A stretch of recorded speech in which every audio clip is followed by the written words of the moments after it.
So this is a 78-year-old male who came in. He had had a recent flight. So again, another setup for a DVT, PE, another provoked incident. He actually had a syncopal episode while I was out playing tennis. And, you know, the story that we get is the patient had CPR from a couple bystanders. One was actually a cardiologist he was playing tennis with who was performing CPR on the patient, and of course fell flat in his face and cut his lip. So these are things, again, that will push us as far as treatment options. Do we stray away from thrombolysis, where we can thin their blood out, and do something like thrombectomy? So for us, that's how that weighs in, especially with a patient with an active lip laceration and bleeding. From a diagnostics testing standpoint, the patient also had a popliteal DVT. Again, not a big surprise. So when we hear that a patient's getting CPR, we're like, all right, this patient immediately is getting bumped into that high risk category. And you can see on the right here where you have a predictive ratio RV to LV of 1.54. We know that this patient's very likely going to need some type of treatment beyond just anticoagulation.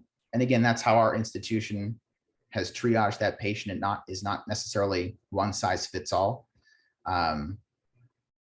So for this patient, again, like I said, we went with mechanical thrombectomy because we thought that was the most expeditious way to do it. We're not giving any blood thinner for these types of procedures, so we don't have to worry about, is that going to exacerbate the lip laceration?